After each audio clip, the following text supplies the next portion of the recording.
नमस्कार, रामकृष्ण हरी. माझ्या चॅनलवर तुमचे स्वागत आहे. माझे नाव लक्ष्मी. आज मी तुमच्यासमोर गणेश पुराण कथासागर घेऊन येत आहे.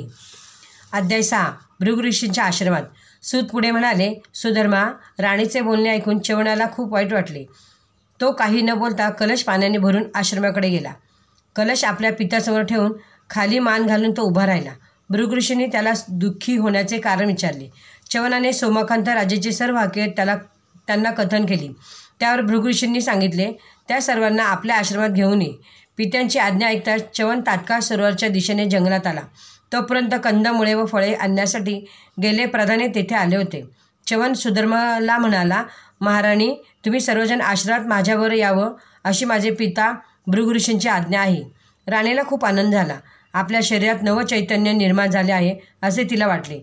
2 प्रधानासह राजा राणी भृगु ऋषींच्या आश्रमात गेले. ते दोघे प्रधान जणू काही गणेश व कार्तिक स्वामी भासत होते, तर बृहस्पतीसारखा च्यवन वाटत होता. जणू काही कैलास पर्वतावरून शंकर पार्वती चालले आहेत असे सोमाकांत व सुधर्मा भासत होते. सर्व आश्रमात येऊन पोचले. सगळीकडे वेदघोषांचा आवाज घुमत होता. अनेक प्रकारचे प्राणी आपापसात वैरभाव विसरून आश्रमात राजरोसपणे फिरताना दिसत होते. थंडगार वारा अंगाला झोंबत होता. जराही उन्हाचा चटका बसत नव्हता. आश्रमात भृगु ऋषी व्याघ्रचरणावर बसले होते. त्यांना सर्वांनी विनयभावाने नमस्कार केला. हात जोडून सोमाकांत म्हणाला, महर्षी, आज आपले दर्शन झाले. मी धन्य झालो. पूर्वजन्मीचे काहीसे पुण्य माझ्या पदरात आहे. माझ्या पूर्वजांच्या पुण्यकर्माचीच कृपा आहे, म्हणून आज आपले पावन चरण स्पर्श करण्याचा योग आला आहे. मी आजवर चांगल्या प्रकारे प्रजापालन केले. आयुष्यात कधीच पापाच्या वाटेला गेलो नाही. तरी माझ्या शरीराची ही अवस्था व्हावी या भयंकर व्याधीने मी ग्रासलो आहे. महाराज सर्व उपाय करून झाले, पण व्यर्थ. महाराज, आपल्या अस्तित्वाने या ठिकाणचे वातावरण पतित पावन झाले. ते बघून तुम्ही माझा रोग बरा कराल अशी मला आशाच नव्हे तर विश्वास आहे. म्हणून मी तुमच्या आश्रयाला आलो आहे. माझे या व्याधीपासून सुटका करा. सोमकांताचे वेदना विह्वल भाष्य ऐकून भृगु ऋषी म्हणाले, राजा, माझ्या आश्रमात आला आहेस तेव्हा पूर्णपणे निश्चिंत राहा.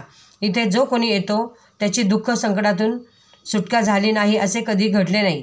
तुझ्या या व्याधीवरचा उपाय मी तुला जरूर सांगेन, कारण पूर्वजन्मीच्या पापामुळेच तुला हे दुःख भोगावे लागत आहे. कोणते पाप केले होतेस तेही मी तुला सांगतो, पण आधी तुम्ही सगळे भोजन घ्या. जंगलातून प्रवास केल्यामुळे तुम्ही सर्वजण थकलेले दिसता आहात, तेव्हा थोडा आराम करा. ऋषींच्या या वक्तव्यावर सर्वांना अतिशय आनंद झाला.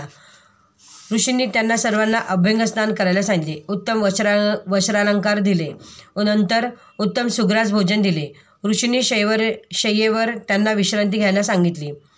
ऋषीच्या विश्वासपूर्ण दिलाशाने राजाची काळजी दूर झाली होती. राजाला त्यामुळे शांत झोप लागली. अशी झोप त्याला कधी आपल्या राजवाड्यात देखील लागली नव्हती. समाप्त. रामकृष्ण हरी. हा व्हिडिओ आवडल्यास लाईक करा, शेअर करा. रामकृष्ण हरी. धन्यवाद.